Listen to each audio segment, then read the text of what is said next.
Next up on the show, we've got an exclusive interview with Spookasonic. He's an experimental MC who can flow over any rhythm or any beat. He's worked with the likes of Breakology, Low Down Deep and Selector. I've been a massive fan of his.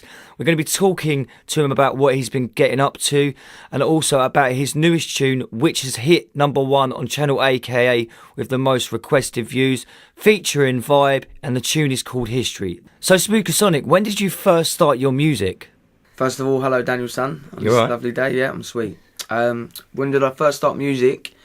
Basically, I didn't start actually recording music till I was about 19, 20, like in the studio, but I started actually MCing and doing lyrics over drum and bass when I was maybe sort of 12, 13, when I started senior school. Because basically, before I started senior school, I used to play sort of football professionally for Chelsea schoolboys. Oh yeah. And I used to do, obviously that really took up my time. So when I stopped doing that at sort of 12, I was really introduced to drum and bass. And once I was introduced to drum and bass, it was really game over. Do you know what I mean? I really knew exactly what I wanted to do. I knew it was definitely something to do with music. I really thought it was drum and bass, but I knew it was definitely something to do with music. And I just... Basically, what I started to do, I used to just listen to like the MCs like Skibbity, Shabba, Trigger, Fearless, like from the drum and bass scene, like all the big heads from the drum and bass scene. And I used to basically copy what they did, but just sort of put my own little words in there. Like obviously, this is right at the beginning when I was like 12 and that, do you know what I'm saying? Yeah. It's just basically do what they did, but sort of just add my own little words in here and there. So it sounded like it would sound like mine, but it obviously weren't. Do you know what I mean? Yeah, I got what you mean. But at that time, it was just like practice, do you know what I'm saying? So, because a lot of people couldn't even say the lyrics that Skibber said. They couldn't keep up with them. Yeah. And I found it really easy to do that, like just say his lyrics back and repeat them. Oh, that's cool, yeah. I found it really easy. So, to put my own little words in was easy as well. And obviously, like I said, when I first started, it was just, it was just trying to be like the next Skibber or be like the next Dead, do you know what I'm saying? Yeah. That's basically where I started. And yeah, man, it was drum and bass. Yep. So who are your past musical influences then, Spookasonic? Well, my past musical influences, it sort of goes into that last question. Like, when I started listening to drum and bass, that's what really got me into wanting to MC, do you know what I'm saying? Yeah, I get what you mean, yeah. But I did, before that, I actually listened to like a lot of American hip-hop, like English hip-hop, like UK hip-hop. When I was that young, it wasn't as apparent as it is now. Do you know what I'm saying? Yeah, it wasn't. Like obviously, people from older generations would know certain artists in the UK hip hop scene, but me as a kid, like I didn't know any UK hip hop artists. It was all drum and bass, and the only hip hop artist I knew was American artists. And the album I remember ever listening to, and I'll tell you the story. Actually, this is a true story. Yeah. I remember when I was on holiday with my mum, and I, for some reason, was told I had to stay in my hotel room sort of thing. Like obviously I'd done something naughty, so my mum was like, "I'm staying here, innit?" And we went. My mum took one of her friends on a holiday with her, and she had a CD, All Eyes on Me, Tupac album, yeah. Yeah. And I'm not lying, bruv. I sat in this it's not even a hotel room, you know what that? It's like a Pontins thing, do you know what I mean? It's one of them things. Yeah. And I was sitting there and I listened to that album over and over and over and over and over again. I didn't leave the place once I had that album. I'm not lying, I sat there, I learned all the words to all the songs, and this was before I actually got into drum and bass. Or even, like I said, at that time I was really in touch, like I really, really was like in touch with sort of lyricists and that. Yeah. But like I said, at that time I didn't think, I wanted to be an MC. It was just, I was really inspired by that Tupac album. So you was just more enjoying it. Yeah, really, definitely, definitely, really enjoyed it. I couldn't believe that someone could put words together like that, and on the music, it was just amazing to me. Like I said, it's the first actual album I proper sat down and listened to. It was Tupac, All Eyes on Me, and I still listen to it now. And like I said, so but for inspirations, MCs wise, I definitely have to say Tupac is the top of my list. But there's loads of like musicians and MCs that have inspired me, like obviously a lot of the drum and bass heads.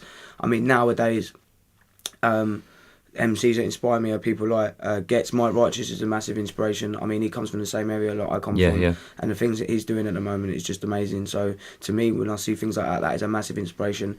Again, Harry Shotter is another inspiration to myself. I mean, I've known him for a long time. He used to come down and do the workshops with me, like that sort of teaching. I've known him for a long time, and I've seen him sort of grow and growing to where he's become. And yeah, anyone who's talented and is just anyone who's talented really and sort of like on it is an inspiration to me. Because I just think I see that as it's just dedication. Anyone who's dedicated to their craft and that is an inspiration. It could be anything, bruv. Do you know what I'm saying? It don't even have to be MCing. Someone could be, I don't know. I used this earlier, but just saying again, a bricklayer. At the end of the day, if he's dedicated to being a bricklayer and he gets out every day and does what he has to do to do what he has to do, I respect that, and that is an inspiration to me because that's just exactly what I do. Do you know what I mean? Yep, I get what you mean. That's cool. So how did it feel like to win the BBC Radio 1 Extra competition? It's a few years ago now, wasn't it? Yeah, basically, what happened there, it felt really good. So automatic answer to the question, it felt really good, obviously. I was quite young. It was the first ever song I recorded, and large up assembly work in a pie factory. That's where I put that tune together. Yep. And basically, when I sent that to Radio 1 Extra, it was sort of picked out of a certain amount of tunes to. I think it was by the public actually who picked it, and they basically play like a minute clip of it on the show. Yep. And then obviously the texts and the emails and all that come through, and then whoever wins sort of wins it, and then it gets played on the show. And then so obviously I won, got played on the show, and then from that, because it was a drum and bass tune, I got contacted by like members of their 1 Extra team, and I was like, right, do you want to come up and do the MC session show? And the MC session show was like a new thing they were starting out. It was the first ever one, so I do feel quite proud to have been on that. Do you know what I'm saying? Yeah, it's the first ever one. Like, and then they ended up having like Ski Bar and Bassman, all that on it. But the first ever one was me, X-Man, Dynamite, L Double, and Jake's. He's sort of like massive producer at the moment. And the and yeah, man, obviously from that day, like I made like relationships with them people. I still speak to them now. Yeah, and, more of a networking. Yeah, do you know what I'm saying? Well, And obviously when I went up there, I was more of the sort of like the really up and coming guy. Do you know what I'm saying? I was like the youngest in the room. Like no one really knew who I was. Like, obviously I was sitting opposite X-Man, like the award winner at the time. Like Dynamite was there. Like all these people I've grown up listening to, looked up to, basically. You're sitting in the same room. Sitting in the same room, yeah. And they obviously they're having their interview, and then obviously I say my bit, and yeah, man, it was really good. And at the end, obviously we got to actually do the lyrics and that was the bit that I was really looking forward to, innit? Because at that time I ain't gonna lie, I was really nervous, man. It was Radio 1 Extra. It's like how many millions of people listening to that, and I was just quite nervous, innit? I reckon if I was up there now, I'd be much more calm and relaxed. Yeah. Because I'm a bit older now. At that time, I was quite nervous, innit? So all the talking bit, I was a bit like it was hotting me up a bit, innit? But I just wanted to do the lyrics. I knew when I do the lyrics, there's gonna be no nervousness at all. It just come out. Do you know what I'm saying? Well, that's like when you're a musician, you're in your zone anyway. Exactly. Like, same with DJing as well and presenting and all of that. Like you're in your zone and you just. Yeah, I can imagine. So, obviously, once we've done the lyrics and that, I think that's when I made my impression. Do you know what I'm saying? Yeah. Don't get me wrong. I think obviously I still made my impression before that, but I think I really stamped my impression out once I done my lyrics and that, and obviously they got to hear my stuff, and yeah, man. So it was a really good experience. Like I said, I got to meet some really talented people. Yeah. And yeah, man, I think that was sort of like one of my first little breaks, really. But sort of got people to know about me, and like from then, I just ended up getting like a load of drum and bass bookings. You know what I'm saying? Yeah. And it went on from there, really.